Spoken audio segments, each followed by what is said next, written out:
Se podría decir, vengan conmigo. Delante, Nelson. Sí, venga. Que la Procuraduría Especializada de Persecución de la Corrupción Administrativa, PEPCA, nunca tuvo tanto trabajo como ahora, por lo menos. No resultaba tan sonoro y con tanto ritmo y armonía, PEPCA, ese número. Cuando uno menciona la PEPCA, ya todo el mundo sabe de qué se está hablando y por tanto ya ustedes saben que vamos a hablar de casos de corrupción vigentes en la República Dominicana. Con nosotros, Mirna Ortiz. Ustedes la han visto litigando, dando explicaciones en muchos casos de renombre. Ella es la fiscal responsable del área de litigio de la PEPCA. Buenos días, magistrada. Muy buenos días, muchas gracias por la invitación. Yo feliz de poder compartir con ustedes algo de todo lo que hacemos desde la Procuraduría. Son tantos los casos que uno no sabría... Pero no sabe por dónde empezar. Por dónde empezar. El área del litigio, por definición, uno se imagina. ¿Y cómo caen los casos? ¿Caen todos? ¿Ustedes son varios? ¿Se sortean? ¿Se los reparten? Porque me imagino hay mucho trabajo ahí. Hay mucho trabajo. Sí, realmente mucho el trabajo, pero tenemos un cuerpo de ministerios públicos, fiscales, que colaboramos todos en la realización de los procesos.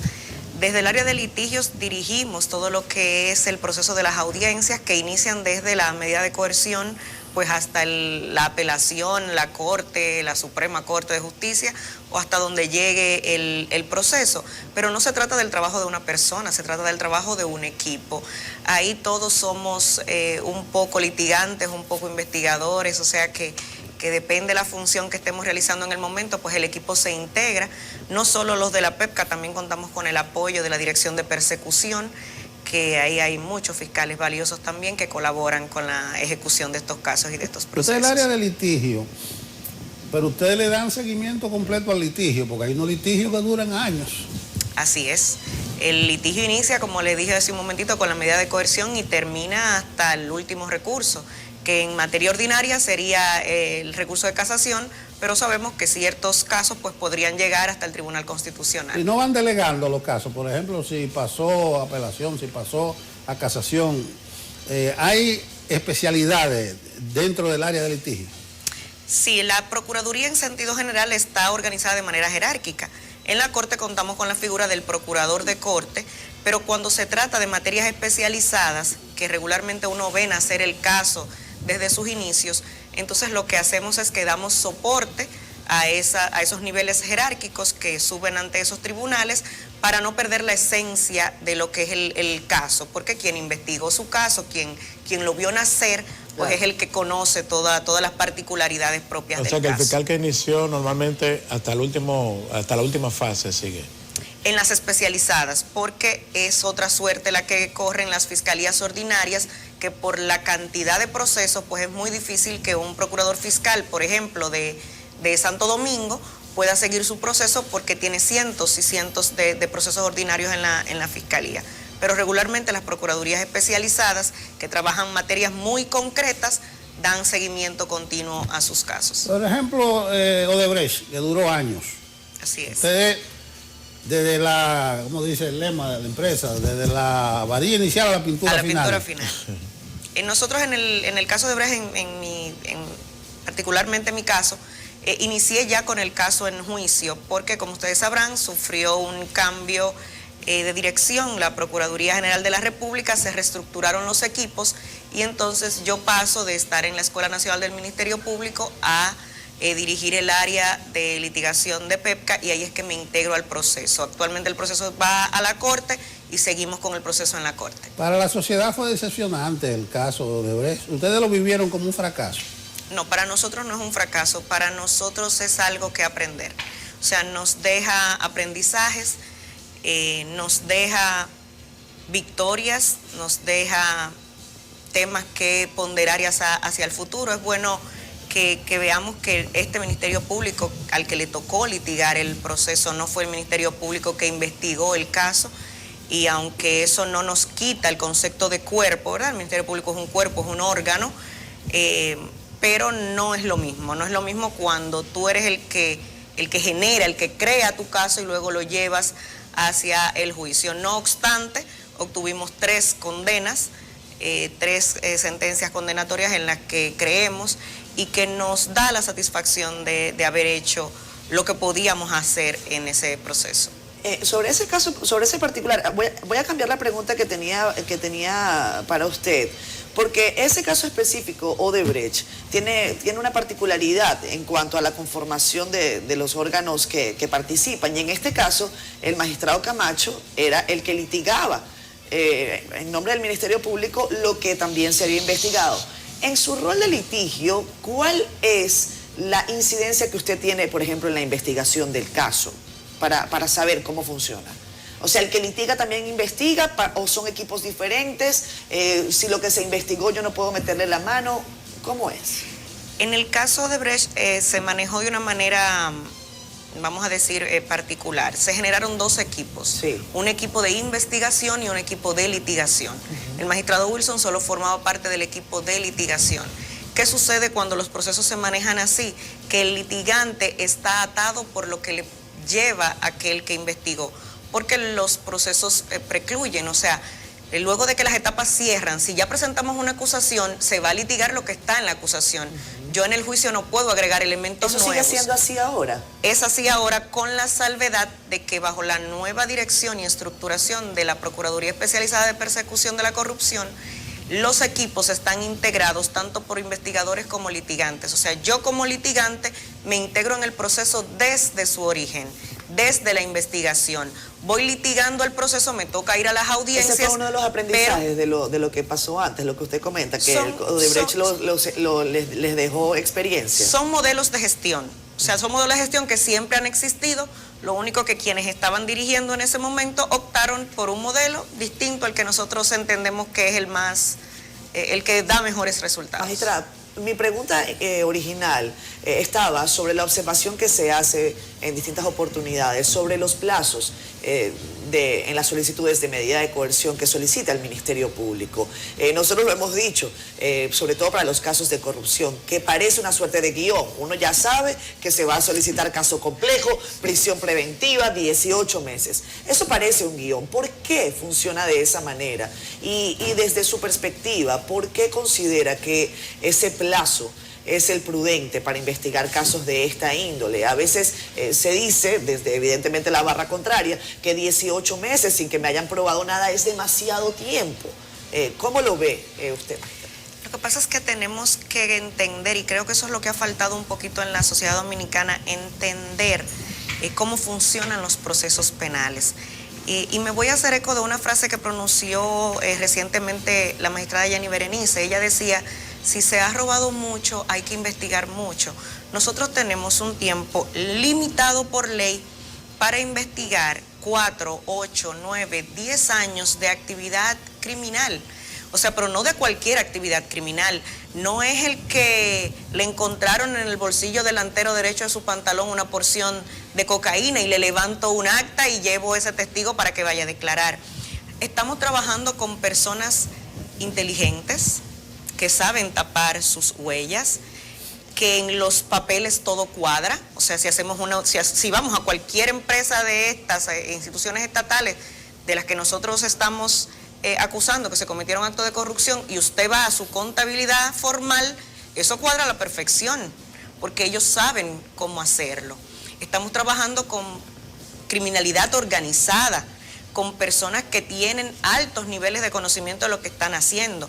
Entonces, no es que lo tengamos como un cliché, no es que lo tengamos como una fórmula, es que es el plazo máximo que nos permite la ley, y siempre acudimos a ese plazo máximo porque es lo único que tenemos. Si hubiesen más meses, pidiéramos más. Fíjense lo que ha sucedido en la mayoría de los casos que actualmente hemos acusado. Hemos tenido que acudir incluso a solicitar prórroga del plazo de investigación. ¿Porque hemos estado sentados? No, es porque el tiempo no nos alcanza. Si vamos a las noticias recientes, podemos ver que, por ejemplo, la auditoría de CUSEP y CESTUR, que forman parte del caso Coral, se entregaron recientemente. ¿Podía el Ministerio Público acusar sin tener esas auditorías a mano? No podíamos presentar un acto conclusivo al que le faltara una pieza tan vital como la auditoría del órgano estatal encargado. O sea, por ley de realizar este tipo de funciones.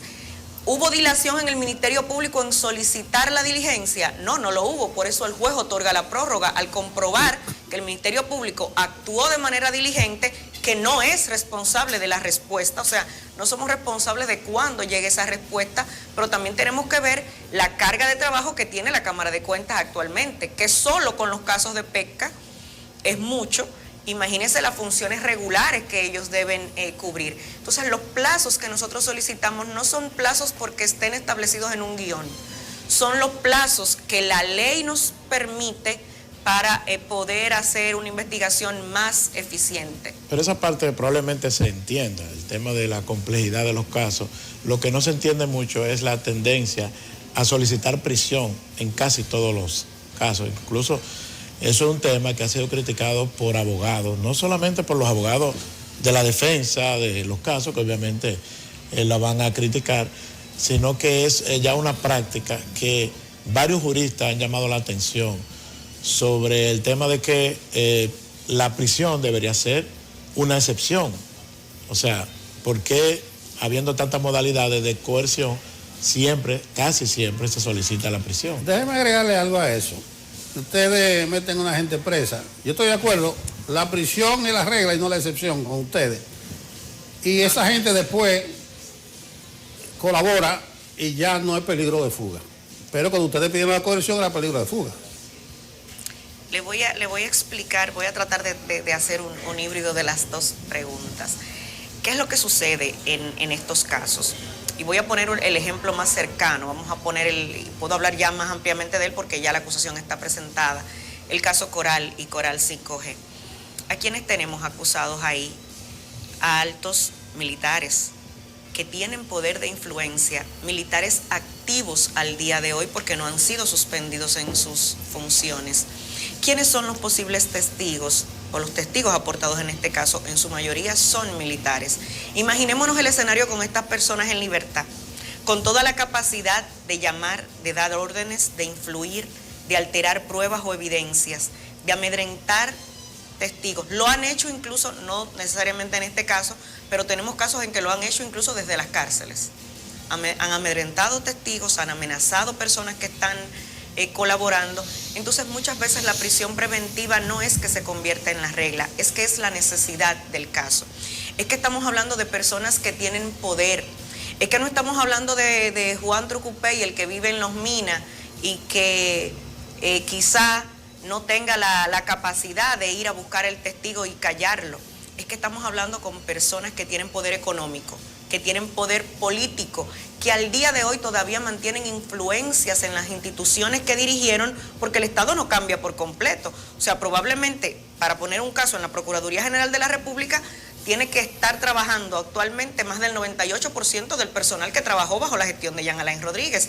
Entonces son personas que tienen la capacidad de acercarse a esos testigos, que tienen la posibilidad de alterar pruebas y de alterar el curso de la investigación. Pero, por ejemplo, ¿qué pasa con el caso Antipulpo? En el caso Antipulpo, a diferencia de lo que ocurre, porque bueno, se podría decir que uno podría revisar caso por caso. En el caso de los militares es evidente, también en el caso quizás que ustedes han denominado Medusa. Pero, por ejemplo, el caso Antipulpo, el esquema que se habla en todas las solicitudes, en la acusación incluso, habla de una red mafiosa que se constituyó para defraudar el Estado, según lo que considera el Ministerio Público por sus investigaciones.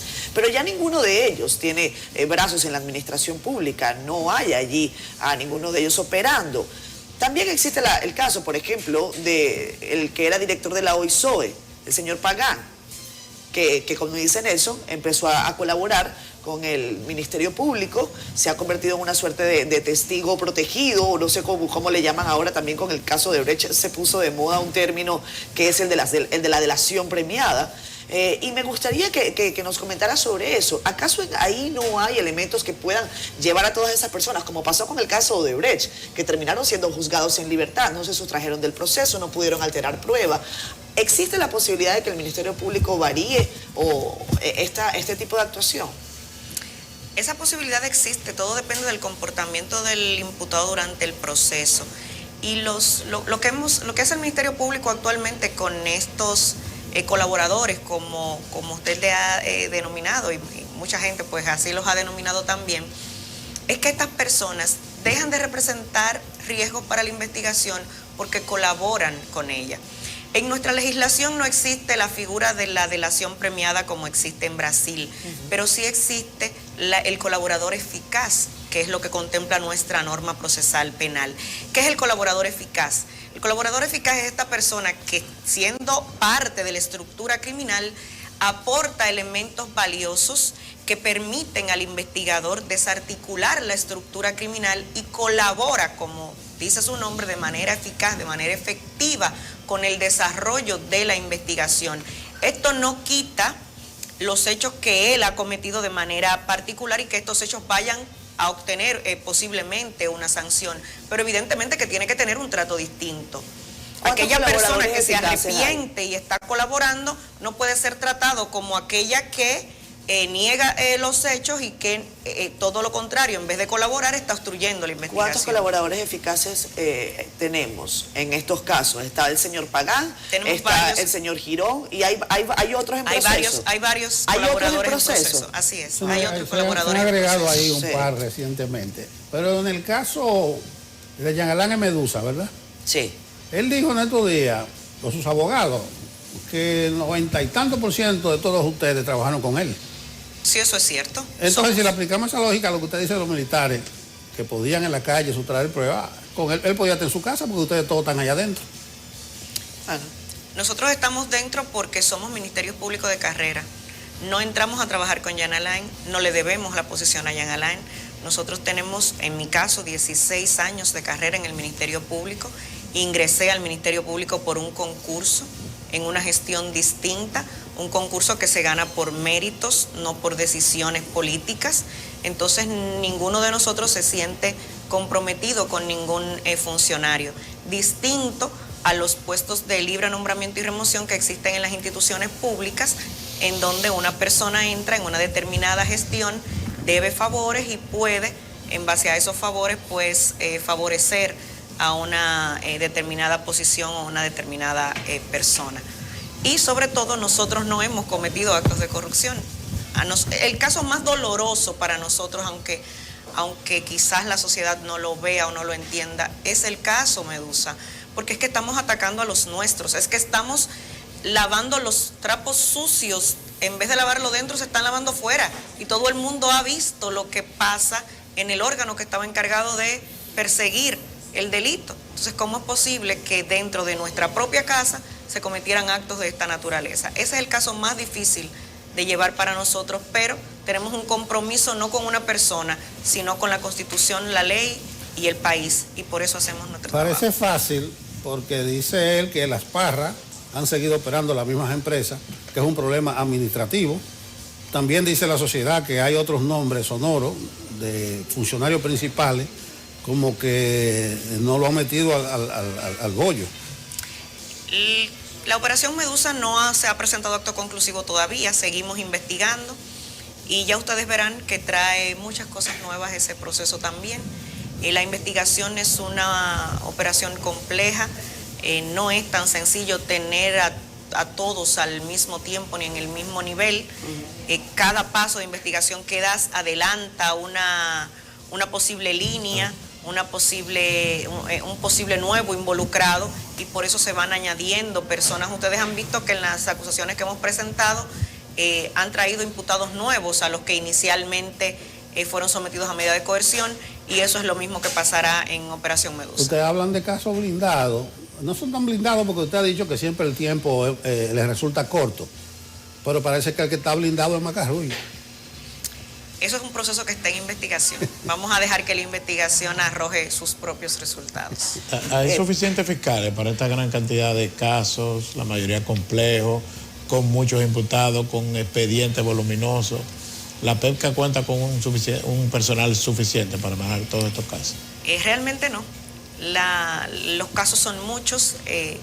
La PEPCA heredó casos cuando llegó esta gestión. Se han sumado a esos los casos que han llegado a partir de esta gestión, y siempre es necesario más recursos humanos y económicos también, porque esta actividad requiere de la inversión de muchos recursos. Hacemos lo mejor con lo que tenemos los fiscales de la PEPCA, no tenemos vacaciones, no tenemos día de fiesta, no tenemos prácticamente ni familia, porque todo el que pasa por la Procuraduría a altas horas de la noche verá nuestras luces encendidas, siempre hay un equipo que está trabajando, pero hacemos lo mejor que podemos en el trabajo que tenemos encomendado. Magistrada, sobre el mismo caso Medusa, está el caso de la extradición de Rafael Cano. ¿En qué se ha quedado eso? El año pasado se decía que ya la diligencia se había hecho. ¿Cuál es la situación de esta extradición? Él está, como todos sabemos, detenido, pendiente de extradición. La extradición es un proceso jurídico que hay que vivirlo. Él tiene unos derechos que hay que respetar y sobre todo el país también en el que él está detenido, pues en base a los tratados y convenciones, ejerce su derecho interno. Entonces eso está viviendo su proceso y tenemos que esperar que conforme a lo que establecen las leyes y tratados, pues se cumpla el debido proceso para que... O sea, podría esa demorarse puede ser un año posible. o 6 meses. No creo que demore tanto, podría demorarse quizá semanas, pero no creo que dure un año para... En todo caso, si él es extraditado a la República Dominicana, es incluido como parte del mismo proceso. Del mismo proceso. Bien. Sí, hay un protocolo para el traslado de los detenidos, porque aquí comentamos, por ejemplo, Discovery de Santiago, andaban sin los chalecos, sin el casco. Sin chalecos, sin nada. Aquí en la capital a la mayoría anda con chalecos y casco. Hay un urbano cantante que andaba forrado también. No sé si era de alta peligrosidad. Bueno, la nota de ustedes decía de protección, ese tipo de cosas. ¿Hay un protocolo o es que no hay recursos suficientes para que en Santiago u otros lugares, porque en Santiago eso es droga y redes internacionales, o sea, son peligrosos? El protocolo no está definido solamente por lo peligroso que puedan ser las personas que están involucradas, sino también por la posibilidad de riesgo de la vida de estas personas. Entonces existe un protocolo para el traslado de personas de alto riesgo. Ese protocolo lo maneja el organismo encargado, que es el nuevo modelo penitenciario, no es algo que corresponda al Ministerio Público propiamente dicho, y de acuerdo al perfil del imputado, pues ellos deciden el protocolo de traslado requerido. No es algo que competa al Ministerio Público, pero sí tiene que ver con estos factores que le dije. No solamente la peligrosidad de la persona de tender a la fuga, sino también el riesgo que implique para su propia protección. Magistrada, hablamos de recursos, hablamos de procedimientos.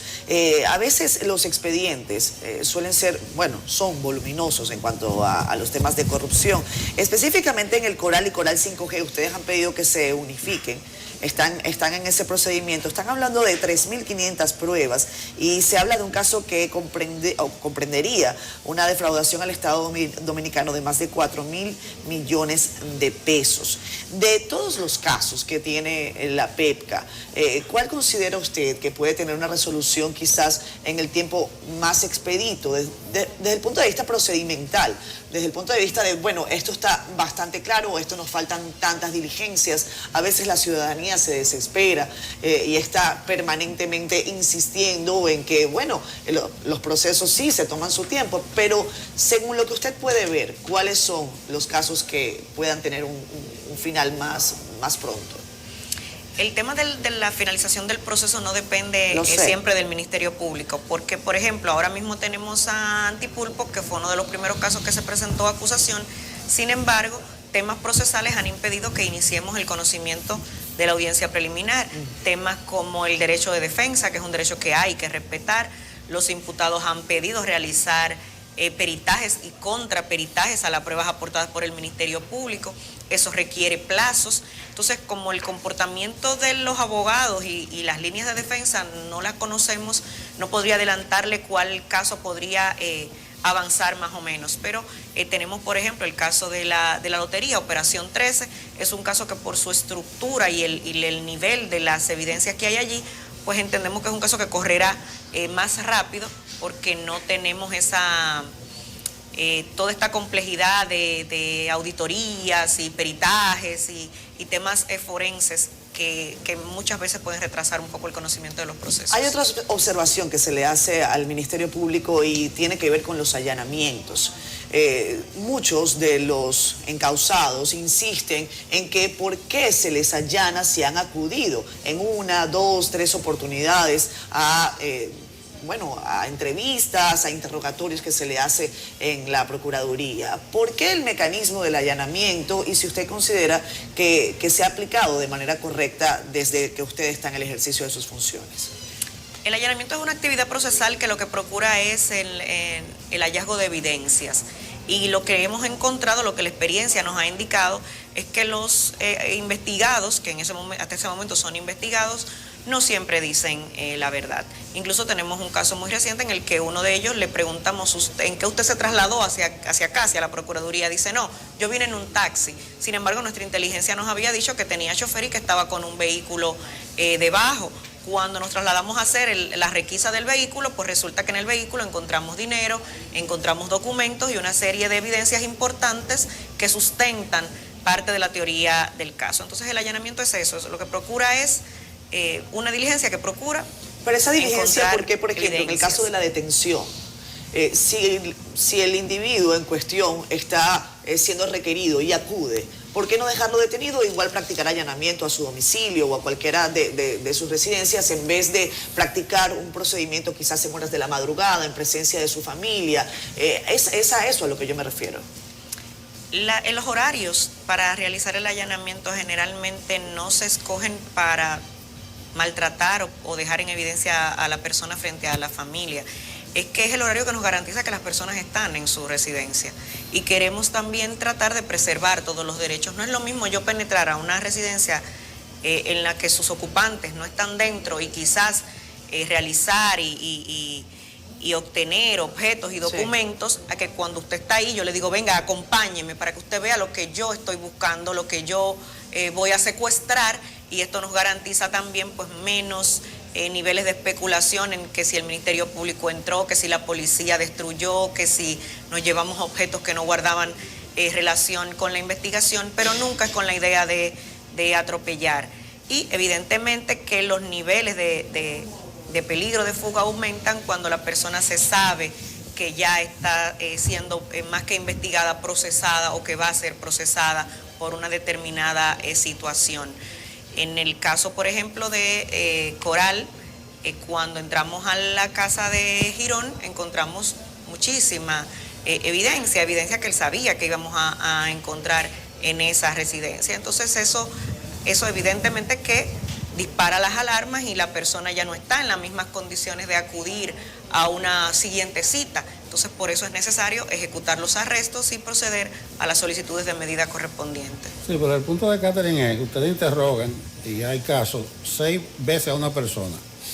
A la 6ª vez que lo despachan para su casa, después van y lo allanan. Si no, era mejor decirle, quédense ahí tranquilo. O sea, detenerlo en el mismo Está detenido por esto y ustedes van y proceden su allanamiento. Pero que lo dejan ir para su casa y después van y lo buscan de manera atropellada. Eso depende de la estrategia que se haya trazado para la investigación. A muchas personas las dejamos detenidas y detenidas en la Procuraduría se realiza el allanamiento. Es el mismo caso que le puse el ejemplo. Cuando se allanó la casa de Raúl Girón estaba en la Procuraduría General de la República.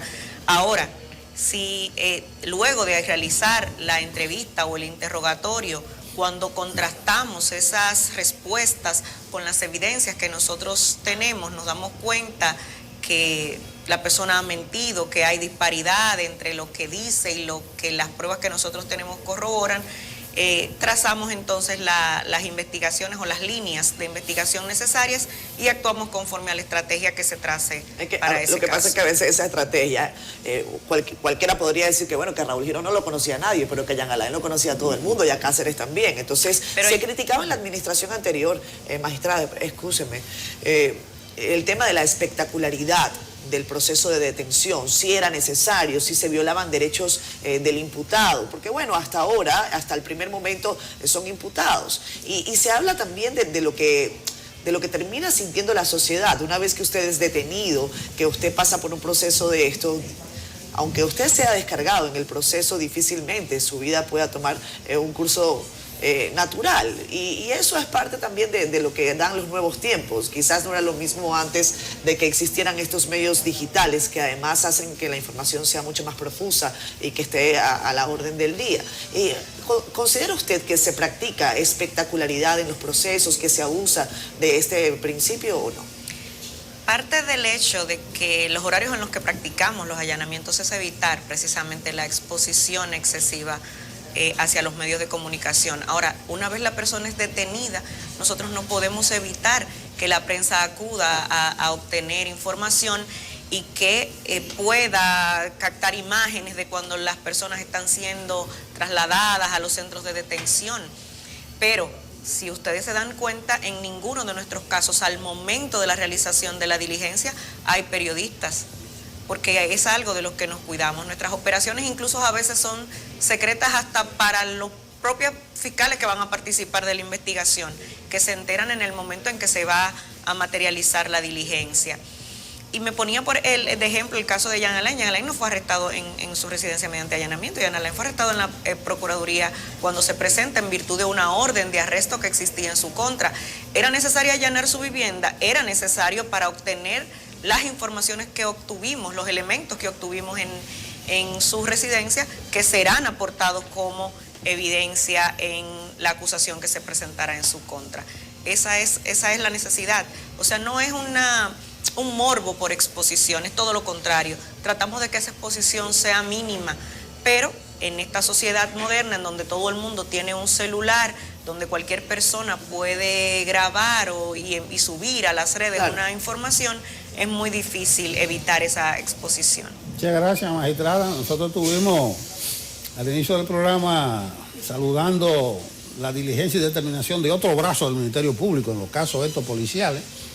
Se está haciendo su trabajo y decíamos que se están viendo consecuencias. Claro. Y en el caso de ustedes, lo que conocemos bien la historia de este país, más la militar, sabemos que ustedes están haciendo historia. Porque mucha gente no se pensó que podía llegarse una mujer frágil así, bregando. ¿Frágil por ser mujer? Jamás. No. Imposible. Eso Balaguer, Lucía, que ella tan frágil, tan lánguida. Esas son cosas de Balaguer. Exactamente. Muchísimas gracias, magistrada Ortiz.